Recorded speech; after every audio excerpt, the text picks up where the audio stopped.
ఏమిటి సిద్ధాంతి గారు మీరంటున్నది నిజమే? ఆ మోగ పిల్లకి మాటలు వచ్చాయా? వచ్చిందమ్మా, సలక్షణంగా వచ్చింది. అమ్మా, మరొక శుభవార్త. అది మనకి దుర్వార్త కావచ్చు అనుకోండి. ఆ లక్ష్మికి రంగడనే అబ్బాయికి పెళ్లి జరపడానికి ముహూర్తాలు కూడా పెట్టుకోబోతున్నారు. పెళ్లి జరిపిస్తారా? ఎలా జరిపిస్తారు? ఎలా జరుగుతుందని తెలియనట్టు అడుగుతావేమే తల్లి? సత్య స్వర్గానికి పోయిన నాన్నతో జరిగిందిగా నీకు పెళ్లి. అలాగా నువ్వు నోరు మీరా, అసలు రహస్యం తెలియక నువ్వు అలా వాగుతున్నావు. ఆ రహస్యం తెలిస్తే నువ్వు అడుగుతావు ఈ పెళ్లి ఎలా జరుగుతుంది అని. రహస్యమా?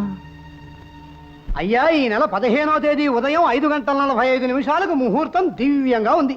ఇంకా ఆలస్యం లేకుండా తాంబూలాలు పుచ్చుకునే కార్యక్రమం కూడా జరిపించేద్దాం. వర్జమైనా రావచ్చు, లేదా శనో పాదం అయినా పెట్టేయగలడు. పెట్టేయగలడేమి? పెట్టేశాడు. ఒక పాదం కాదు, 2 పాదాలు పెట్టేశాడు. ఏమిటన్నయ్యా, లక్ష్మికి పెళ్ళని తాంబూలాలు పుచ్చుకుంటున్నారని విన్నాను. చూస్తుంటే అదంతా నిజంలాగే ఉందే. అవును దుర్గా, అదేదో నెరవేనట్టు మాట్లాడతావేమిటి? నేరమే కాదు, ఘోరం కూడా. ఒకసారి పెళ్ళైన పిల్లకి మూగుడు బొంత కాకిలా బతికుండగా మళ్ళీ తంబూలాలు కిళ్ళీలు అంటూ మరో పెళ్లి చేయటం మా దొరల భాషలో క్రైము అంటారు. బోడి మీ తెలుగు భాషలో నేరం అంటారు. ఏమిటా కూతురు? నా కూతురికి పెళ్ళి అవడం ఏమిటి? అయ్యిందన్నయ్య, దాని మొగుడెవరో కాదు, నా కొడుకే. వాళ్ళిద్దరికి ఎప్పుడో పెళ్ళయింది. నువ్వు ఆవేశంగా అరిచినంత మాత్రాన్న నా కొడుకు నీ కూతురు మొగుడు కాకుండా పోడు, వాడు కట్టింది తాళి కాకుండా నువ్వు పోదు. ఇదేదో ఈ పెళ్లి ఆపి అల్లరి పెట్టాలనే ఉద్దేశంతో వచ్చినట్టున్నారు ఈ అమ్మ కొడుకులు. అసలు నా కూతురి పెళ్లి నాకు తెలియకుండా ఎలా జరిగింది, ఎప్పుడు జరిగింది? సాక్ష్యాలు ఆధారాలతో సహా చరిత్ర బయట పెట్టబోయా బలవంతరావు. ఆ తర్వాత 10 మంది న్యాయం అడగొచ్చు. మంచి ముక్క చెప్పారు సిద్ధాంతి గారు. పెట్టించు మా పంచాయతీ. జరిగిందంతా మేము మిగతా పెద్దలు అంతా విన్నాం. బలవంతరావు లక్ష్మిని తన పెళ్ళాం అంటున్నాడు. ఇందుకు నువ్వేమంటావయ్యా మునసబు? అబద్ధం అంటాను. కన్నవాడిని చిన్నప్పటి నుంచి నా బిడ్డని పెంచిన వాడిని నాకు తెలియకుండా నా బిడ్డతో వాడికి పెళ్లిలా జరుగుతుంది. జరిగిందంటే అందుకు సాక్ష్యం ఏమిటి? సాక్ష్యం సాక్ష్యం అని చిందులు తొక్కకు మావా. ముఖ్యమైన సాక్ష్యం ముందుకొస్తే నీ నోట మాట రాదు. ఎవరా ముఖ్యమైన సాక్షి? ఎవరా? లక్ష్మిని కన్నమ్మ, నీకు ఇల్లాలుగా ఉన్నమ్మ, నాకు అత్తమ్మ, అన్న పూర్ణమ్మ. ఏమిటన్నయ్య అలా తెల్లమొహం వేస్తావు? నిజమేమిటో నీ పెళ్ళాన్ని చెప్పమాను. ఏమిటి పూర్ణ? వాడు చెప్పే అబద్ధానికి నువ్వు సాక్ష్యం అంటాడేమిటి? చెప్పు పూర్ణ, ఇదంతా అబద్ధం అని చెప్పు.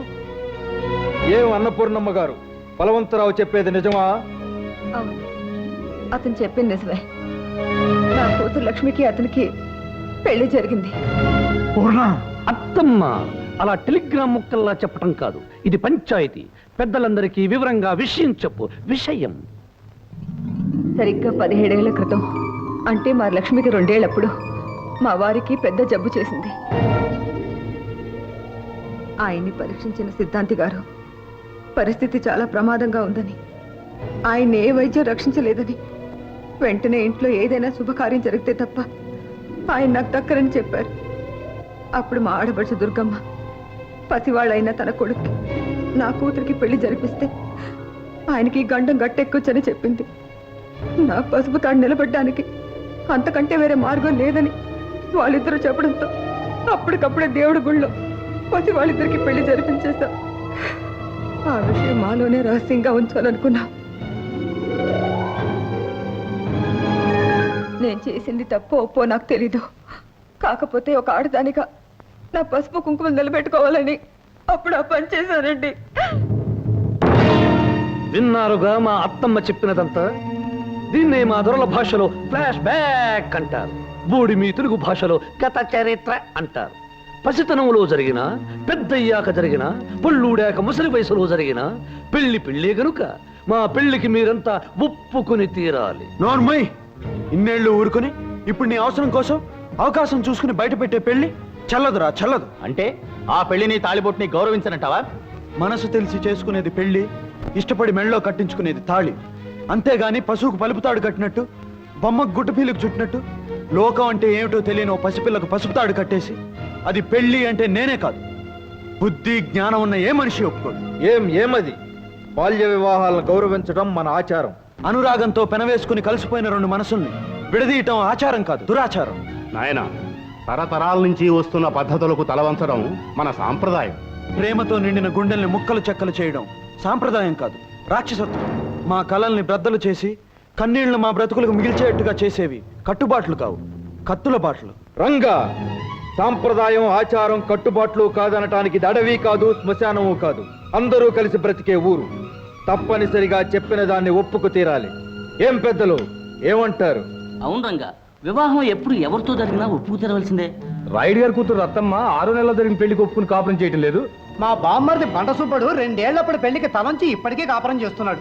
మూఢత్వంతోనూ మూర్ఖత్వంతోనూ కొందరు బలైపోయారని అందరూ బలి కావాలని కోరుకోవటం న్యాయం కాదు, అన్యాయం. ఏమిటిది జమీందారు గారు?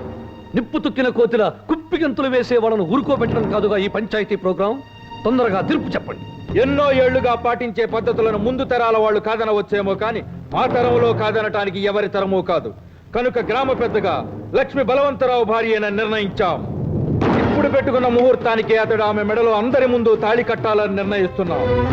ఈ క్షణం నుంచి లక్ష్మి రంగడికి పరాయి మనిషి కనుక అతడికి ఆమెకు మధ్య ఎటువంటి సంబంధం ఉండటానికి వీల్లేదు. కాదని ఎదురు తిరిగితే గతంలో పంచాయతీ తీర్పుని ఎదిరించిన వాళ్ళు ఎంత దారుణంగా శిక్షింపబడ్డారో మీ అందరికీ తెలుసు.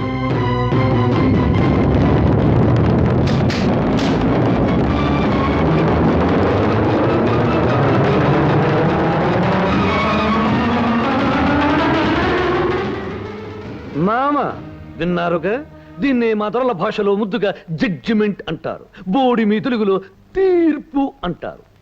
అదే ముహూర్తానికి పందిళ్లు వేయించి పిండి వంటలు చేయించి మేళ తాళాలు పెట్టించు మావా, నేను కడతాను తాళి. ఏయ్ దౌర్భాగ్యుడా! లక్ష్మి నా కన్న కూతురురా. దాని బతుకు విషయంలో లోకమంతా ఏకమై తీర్పిచ్చిన నేను ఒప్పుకోనురా.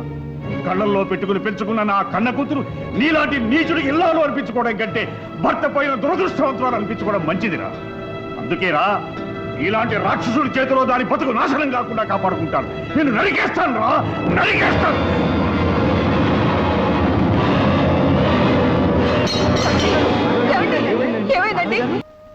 మాజీ మున్సిపైన నువ్వు మంచాన పడ్డ కారణాన నీ కర్రా కండువా తీసుకుని నేను కొత్త మున్సిపయ్యే శుభ సందర్భాన నీకు కాలు చెయ్యి లేదు గనుక నోటితో ఆశీర్వదించు మామయ్య.